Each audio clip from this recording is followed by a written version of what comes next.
Dibaca buku yang nanti akan kita review tanggal 10, di situ kalau buku itu jatuh ke tangan orang yang menilai indeks persepsi korupsi Indonesia, waduh, kayaknya kalau kita nggak tangani ini dengan baik, dugaan saya indeks persepsi korupsi kita bisa turun lah dari 34, nanti Januari bisa jadi 30, kita jauh di bawah Nepal, gitu nggak mau.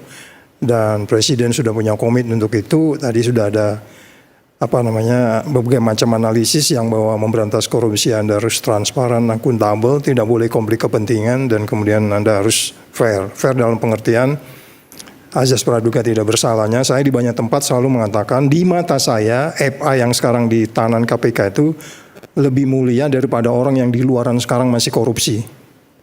Ya dong, ini kan tinggal mengadili kita ini. Yang kita bicara ini kan hanya asymmetric formil material saja. Itu sudah ada di situ. Tinggal bagaimana lawyer nanti bisa menegakkan itu, men-challenge semua semua kita gitu, termasuk karena bagaimanapun kalau kita bicara jaksa di dunia manapun, kalau jaksanya benar pasti negaranya benar. Even hakim di sana itu bisa di-challenge oleh jaksa. Kalau jaksanya benar, pasti negara itu benar. Kalau jaksa benar, negara pasti benar. Makanya ada film Judge Bao segala macam itu kan, itu jaksa itu adalah sesuatu bahkan yang tidak menyebutkan polisi, KPK.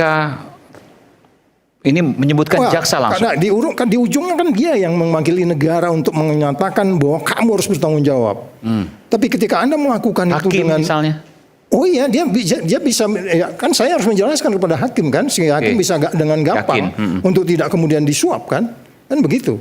Sehingga kemudian saya selalu berpikiran jaksa ini adalah yang paling depan, yang paling menentukan negeri ini baik atau tidak.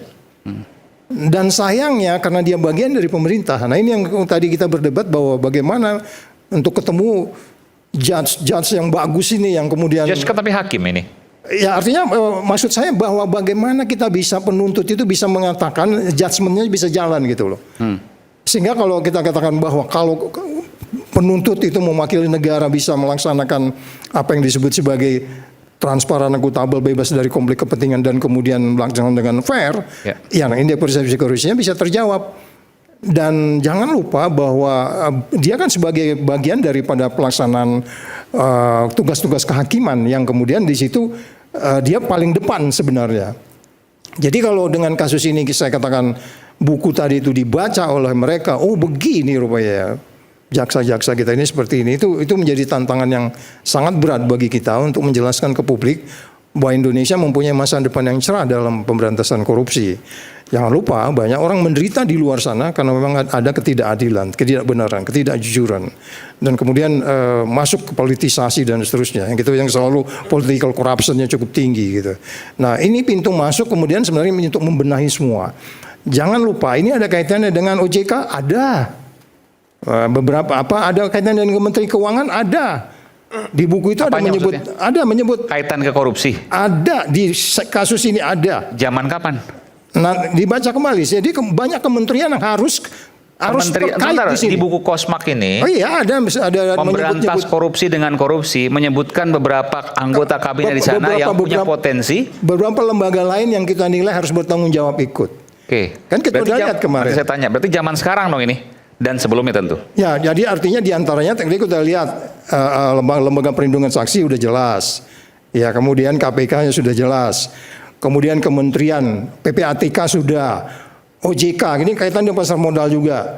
Jadi maksud saya ini kasus yang sempurna sebenarnya kalau diorkestrasi langsung sama presiden, gua ambil alih nih, gua tentu tim baru nih, masukin judi di situ, nah, itu kan kayak gitu loh.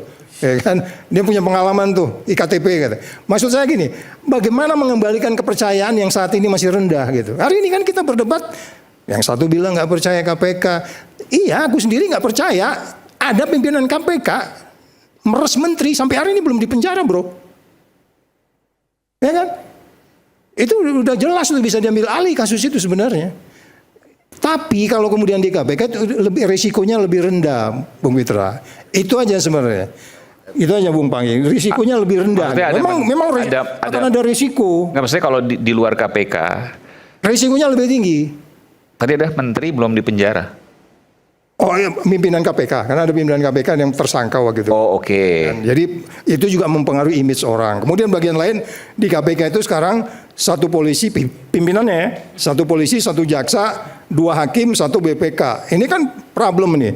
Tapi kalau di voting, umpamanya yang 1 polisi berpihak ke polisi, yang jaksa berpihak ke jaksa. Masih ada 3 orang lagi. Yudi tahu lah kalau kita pimpinan itu kan memutuskan nih kasus ini mau lanjut. Kan kita hari ini bilang nih baru 2 senti bro.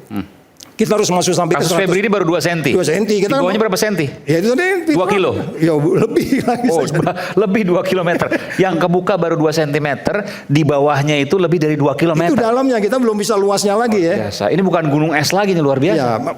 Ya, udah jelas kok. Angka yang mereka perkirakan aja hampir 36 T segala macam itu kan gambaran yang ini bukan menuduh, nanti biar hakim yang memutuskan. Kita ada malam ini kan bicara res praduga tidak bersalah dan Tapi yang saya menghargai tanyakan, orang. ini bakal kebongkar nggak? 30-an triliun tadi bakal kebongkar nggak? Kalau saya lihat dari baca dari buku itu, kebetulan saya diminta salah satu untuk membahas buku itu nanti tanggal 10. Kalau saya lihat baca itu seperti kata Yudi tadi, it's a simple problem sebenarnya. Ya, tinggal bagaimana, oke, kita sekali lagi saya tekankan bahwa nanti tinggal persoalan kembali lagi FA ini berbelit-belit nggak? Harapannya tidak mempersulit lawyernya sehingga kemudian ada banyak hal yang meringankan dia. Itu aja paling kalau saya katakan. Oke, baik. Silakan, Bung Sugeng. Kosmak itu berusaha membantu pemerintah ya. Dalam hal ini pemerintah Pak Presiden Prabowo. Kami melakukan ini bukan tanpa resiko. Bukan tanpa resiko. Karena yang kami kami kan rakyat sipil ya. Aktivis sipil yang tidak punya kekuatan apapun gitu selain kepercayaan kepada tegaknya hukum dan kebenaran. Oleh karena itu ya saya berharap Pak Presiden bisa menerima upaya kecil kami ini sebagai satu penegakan hukum untuk programnya Pak Presiden. Itu yang pertama ya. Yang kedua, saya pribadi pun beberapa kali mendapat intervensi penawaran dari utusan ya yang menyatakan sendiri sebagai utusannya FA ya, satu orang advokat, satu orang wartawan senior di Kejaksaan Agung. Nah, karena kita mau membuka ya 2 tahun loh kami berjuang ini ya dan sampai membuat buku. Saya berharap ini ditindaklanjuti dengan baik. Khususnya sinyalemen kami bahwa kekuasaan kehakiman disandera ini harus dijawab dengan tidak meloloskan kasus ini di pengadilan. Ya, dalam buku kami membuat analisis dalam kasus Jaro Frikar kekuasaan kehakiman disandera. Kenapa saya sebut kekuasaan kehakiman? Karena pada level di atas yang disandera. Demikian dari saya. Oke, baik. Silakan. Ya, saya senang ketika penasihat hukumnya Febri Ardiansyah itu Prof Firman. Ya, karena saya sudah berkali-kali waktu di KPK bertemu dengan beliau dan itu benar-benar istilahnya adu ilmu. Ya kan, nggak main drama dan sebagainya. Dan sekarang kita kembali kepada permasalahan prapernya FA. Bagi saya, praper ini ya, ini adalah uji formil. Jadi tentu jangan berharap bahwa walaupun menang ya itu bisa menjadikan praper ini sebagai exit strategi ya untuk kemudian kasusnya tidak naik. Misalnya menang lalu kemudian status tersangkanya Febri Ardiansyah hilang. Nah, karena mungkin itu.